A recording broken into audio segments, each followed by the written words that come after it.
This word hate caught me. And Jesus starts out this passage by saying, none of you can be my disciples unless you hate mother and father, brother and sister, husband and wife, brothers, sisters, etc. So, what the heck? What happened to the peacenik? What happened to loving Jesus? What's with the hate monger stuff? So I was like, okay, I'm going to be a Greek nerd for a minute, and I'm going to look up the roots of this word, because I'm sure Jesus wasn't saying hate, right? He didn't say it in Greek anyway, right? But it was written in Greek, okay? And sure enough, the word wasn't connoting a hatred or despising or a loathing. Instead, the word hatred or hate in this instance is talking about an opposition, right? Jesus says, if you don't oppose even your mothers and fathers, etc., you can't be my disciples. And this particular word is talking about a moral obligation. Okay? So when you get down to the root of it, Jesus is saying, if you even let your mother or your father or your brothers or your sisters or anybody who's close to you come between you and God, you will never ever figure it out. You will never get to be one of my disciples. Miriam grew up in Brazil. Miriam was part of a religious group called the Children of God. And the Children of God were particularly disturbing, and still are, I'm assuming they still exist, in that they show their love for God, and they show God's love through sexual acts from the age of 6.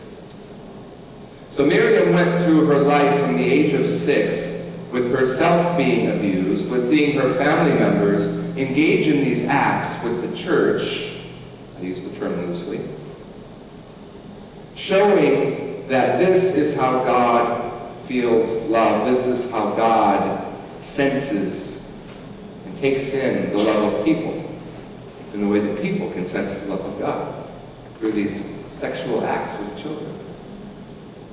Finally, Miriam, at the age of 12, she had this sense that something was very, very, very wrong. She had an image of God as a rapist. She had an image of Jesus as somebody who liked to do terrible things with little children. That wasn't the Jesus that she heard about. That wasn't the let the little children come to me Jesus. That's not what he meant.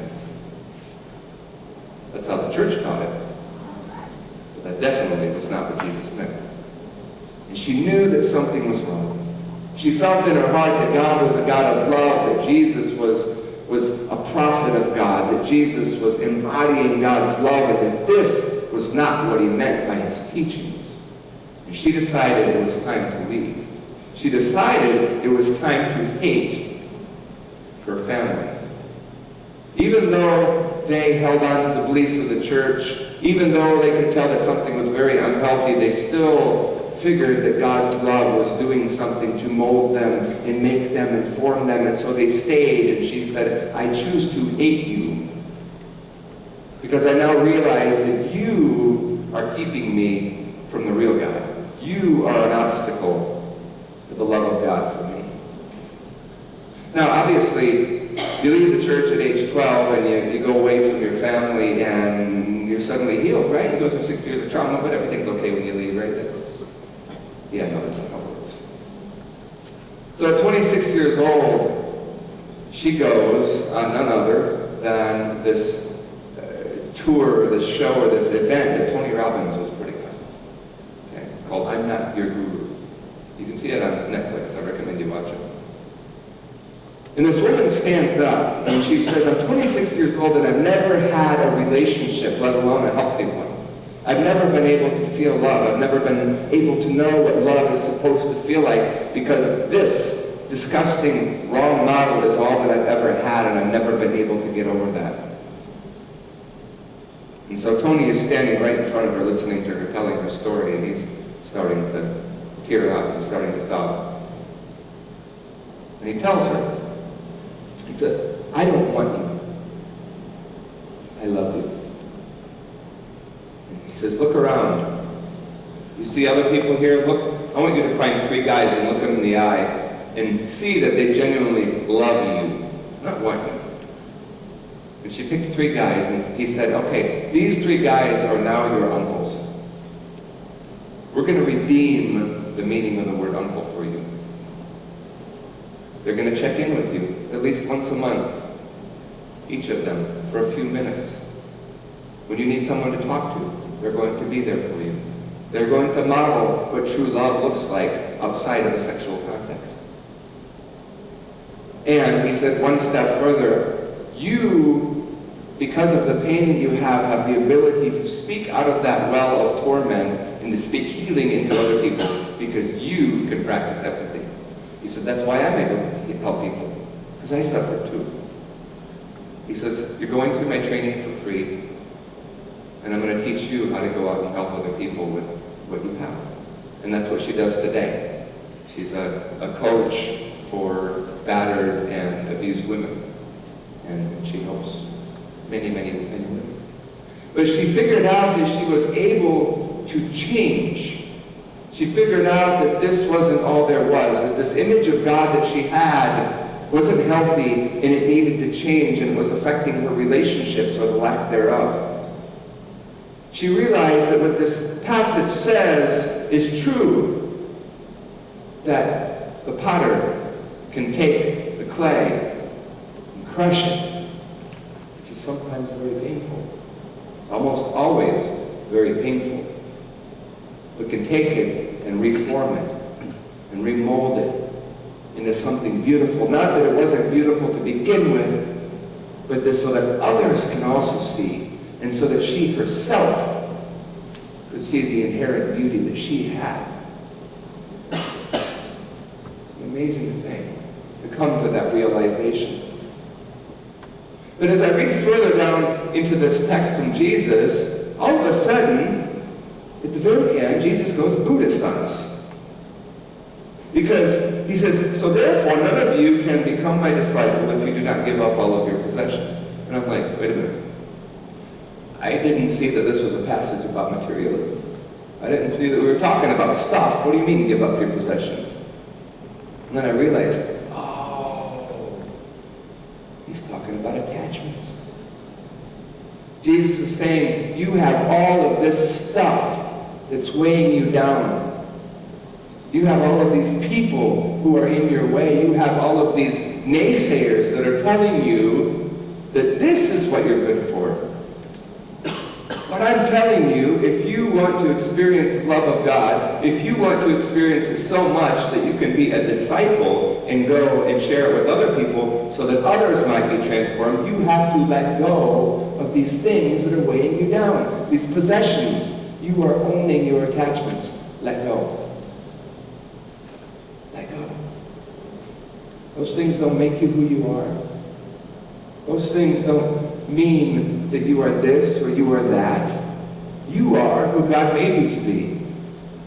And it's time to let go of those things that are weighing you down. Those things that are making you feel like you're anything less than what God made you to be.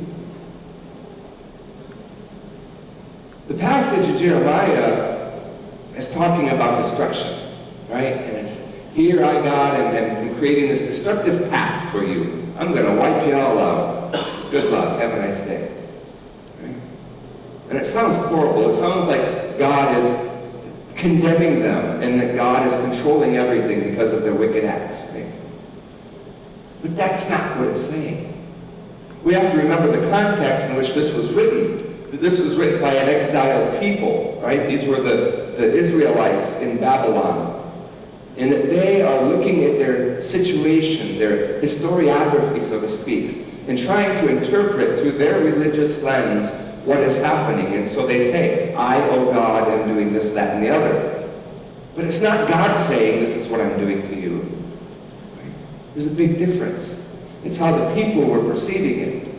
In other words, instead of putting everything on God and saying God is making the bad things happen and God is making the good things happen, it's saying that they have ownership, they have control over their situation, they have power to change the way they feel and the way that they are experiencing life.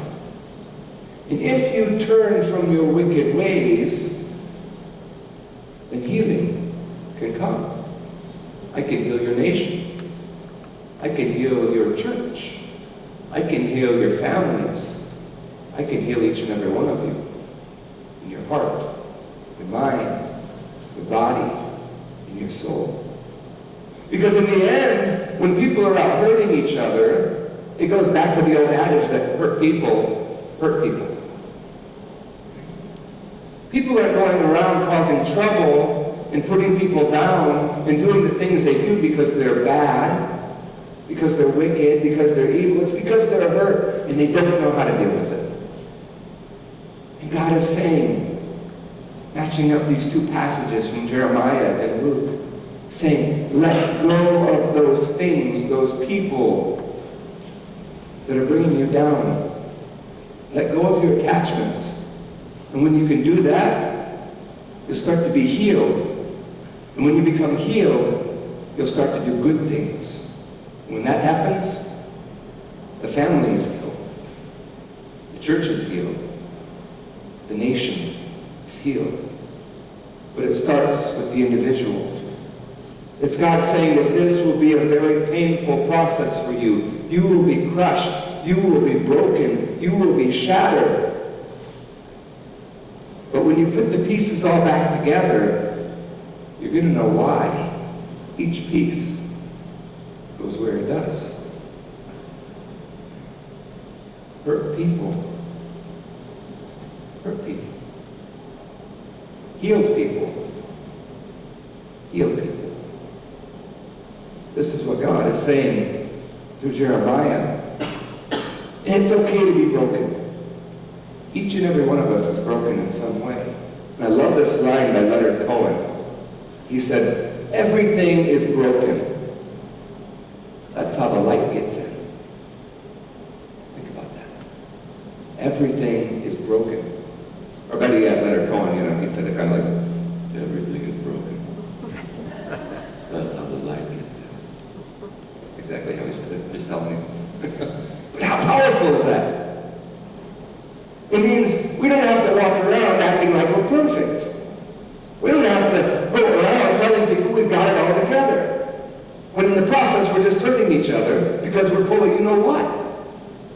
No, we're hurt, we're broken, but by God we are in the process of being healed. We're embracing the light that shines in through the cracks and letting God heal us while, and here's the key, while we do our part to help the process. While we take ownership of our lives. While we take those people who just don't quite get it yet and get them out of our way. Where we set good boundaries. Where we practice a little healthy hatred, as Jesus called it. It's okay to hate when you mean it like this. I mean, hey, if Jesus said it's okay, who are we to argue? Okay?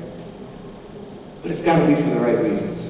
Don't let anybody get in your way from the love of God, from a healthy image of God, from experiencing God, from knowing God. Because nobody can do that.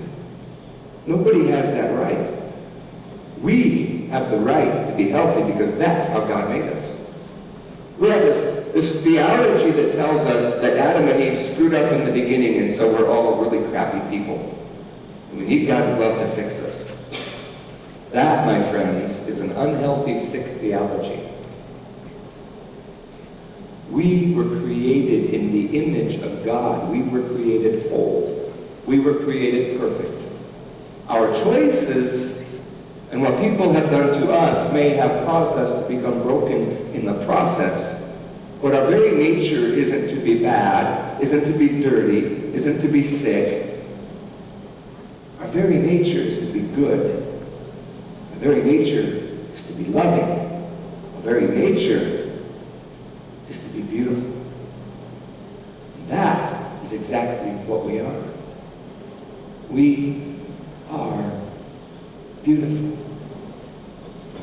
I want you to tell yourself that. Just say it. I know we're liberal mainline get all funky like that, but today we're going to get funky. Okay? Say it to yourself. I am beautiful. Oh, I don't think you believe it. I am beautiful. I am beautiful. I am beautiful. I am beautiful. Look to the person next to you. Say, you are beautiful.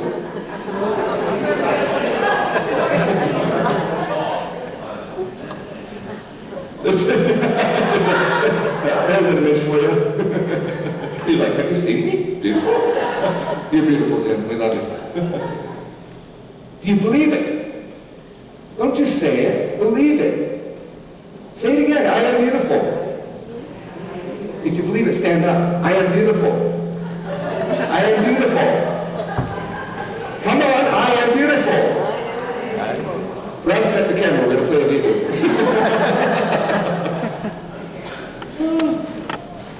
Now, it's pretty obvious that video I'm going to play right now, right? Nope, not that one.